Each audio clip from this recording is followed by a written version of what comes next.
Hello, and welcome to the Freight Flow Advisor Brief. So picture this. You're driving down I-45 between Dallas and Houston. You glance over, and that 18-wheeler blowing past you at 8 a.m. has no one in the driver's seat. That isn't some future scenario. That's live freight right now. Today, we're talking about what that really means for rail, for trucking, for unions, and for anyone who cares about where freight margin is going in the next 3 to 5 years. So let's get into it. Autonomous trucking just went from pilot to production on a flagship lane. And it's not with a startup-friendly niche shipper. It's with McLane, who is one of the largest private fleets and distributors in the U.S. Now, if you're not a stranger to this show, you know we've covered autonomous trucking throughout the last few months. But if you haven't, Aurora Innovation and McLane have now moved from supervised testing to full driverless commercial hauls in Texas, running between Dallas and Houston. Over the last 3 years, they've logged about 280,000 autonomous miles and roughly 14,000 deliveries in pilot runs, with reporting that those runs hit 100% on time before McLane signed off on going driverless. So the plan is to expand those driverless middle mile lanes across McLane's Sunbelt distribution network by the end of 2026. At the same time, California, who's arguably the most important freight market in the country from a regulatory standpoint, has finally removed its long-standing weight limit ban on heavy-duty autonomous trucks. DMV rules allow manufacturers to apply for heavy truck testing and deployment permits, but with teeth. Up to 1 million test miles for heavy-duty vehicles across phased permits, including at least 500,000 miles in the relevant operating domain, with a minimum of 100,000 of those miles in California itself. So on one side, you have a big, credible private fleet going driverless on real freight, a major state opening a structured path for 10,000 plus pound autonomous trucks. On the other side, you have freight rail, and rail is not dead. It's far from it. Freight rail has now fully implemented positive train control on required routes after a multi-year, multi-billion-dollar rollout. PTC now overlays tens of thousands of miles with collision avoidance and speed enforcement logic. And the FRA data shows overall train accident rates continuing to improve. 2025 was cited as a record safety year by the Association of American Railroad, or AAR. So the battle line for the next 3 to 5 years looks like this. Driverless trucks are pushing into dense middle mile lanes just as rail is finally standing on a stronger digital safety platform. The real question is, who converts that technology foundation into market share? So let's be honest, nobody is running a driverless truck into a coal mine to compete with a unit train. That's not the fight. The vulnerable turf is intermodal and high value middle mile freight. The stuff that today bounces between truckload, intermodal rail, and dedicated fleets, depending on price, service, and capacity. So autonomous trucking's advantage is simple and brutal. Time isn't human. A robot doesn't care about hours of service. The Aurora McLane model keeps the autonomous rig on the highway for the middle mile while human drivers handle the last mile and customer touch points. That effectively stretches the trucking clock without violating any regulations, because the human's work is now a shorter, more local job.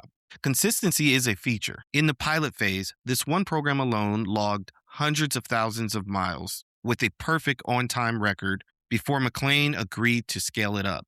That's exactly the kind of data a restaurant chain CFO or a big box retailer wants to see before they move serious volume. Unit costs will drop as soon as they're truly driver out. Today, some runs still involve an onboard human observer, as the state and federal regulators get more comfortable with the data and the companies before they remove that last person, which will unlock the labor delta that everyone is modeling. Now zoom out and look at California's new regime again.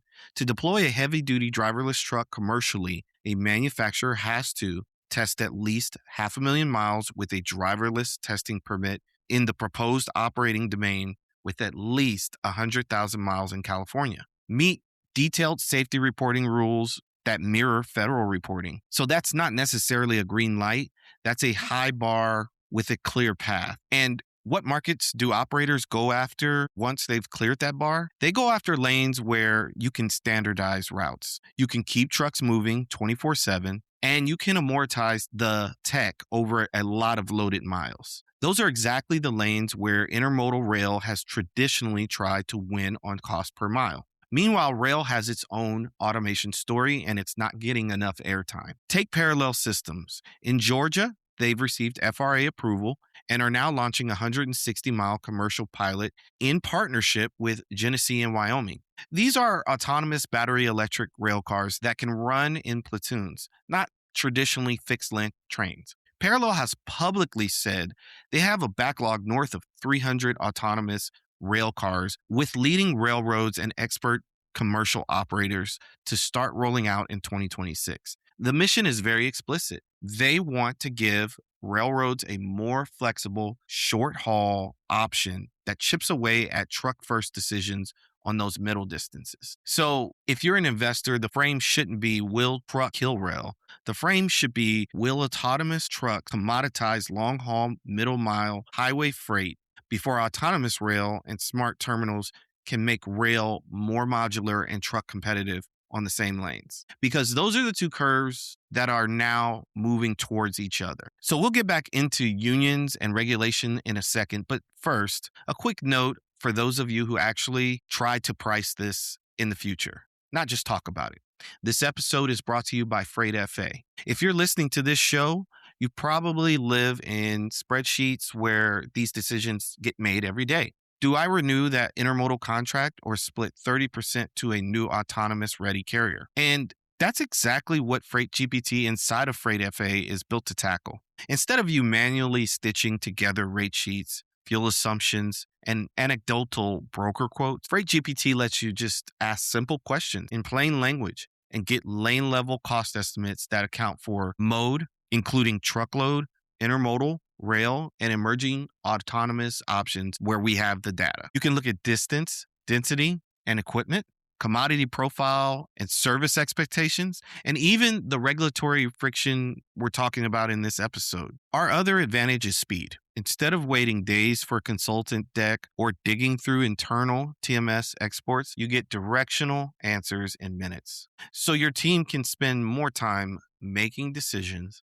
and less time chasing data. If your job touches network design, procurement, or capital planning in freight, you need a way to price the future before the future gets priced for you.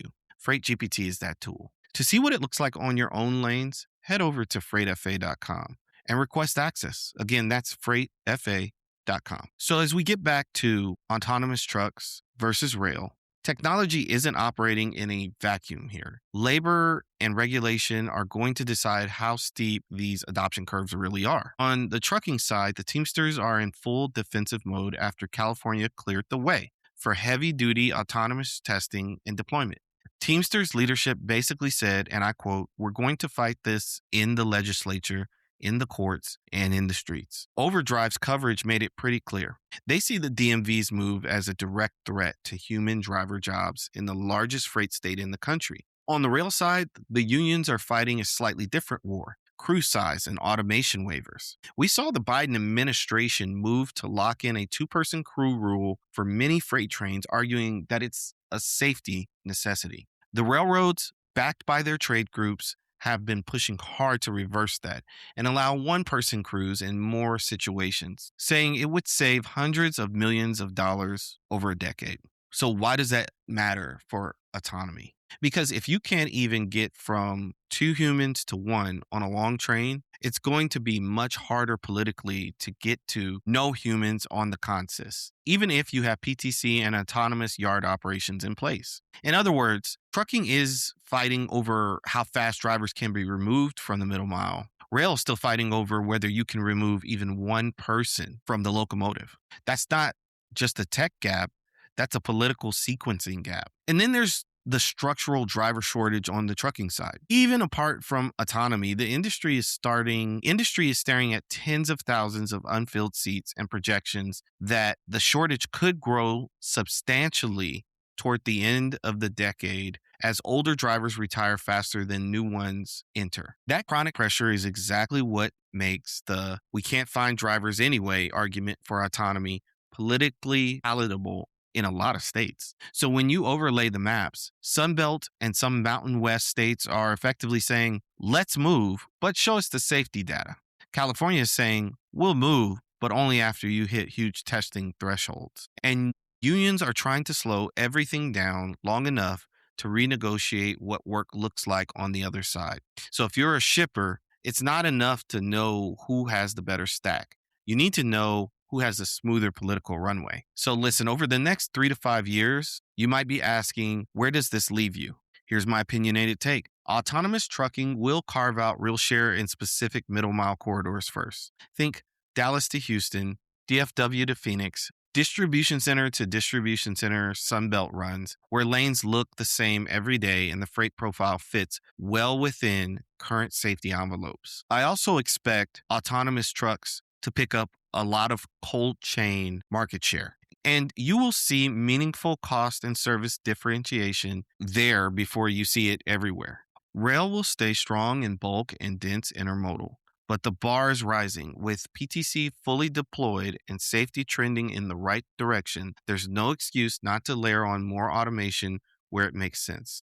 The question is whether autonomous rail platforms like Parallel can move from pilot to scale quickly enough to keep rail relevant on shorter routes. Union and regulatory outcomes will create winners by region. A carrier with access to permissive Sunbelt states and shippers who can flex their network will have a very different cost curve than a carrier locked into a high friction market without a clear AV path. The real risk isn't picking the wrong mode. It's not pricing the transition. If you assume today's rail versus truck economics are static, you risk being the last one paying a rate on a lane where the market has quietly shifted to an autonomous assisted cost base. So, if you're a shipper, a carrier, a rail operator, the homework is clear. Start tagging the lanes in your network that look like Dallas to Houston.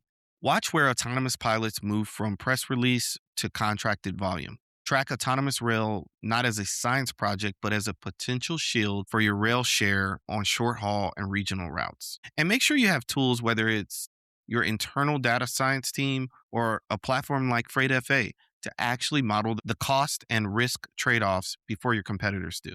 Because let's face it, the collision between autonomous trucks and rail isn't theoretical anymore. It's already happening at 65 miles an hour on real highways and on 160 miles of autonomous rail in Georgia. The only real question is, are you going to treat that as a background noise or as a signal to reprice your strategy? So thanks for listening to our show today. And listen, if you've enjoyed it, please share it with a colleague. If you'd like to follow us online, head over to LinkedIn and Facebook and just type in Freight Flow Advisor.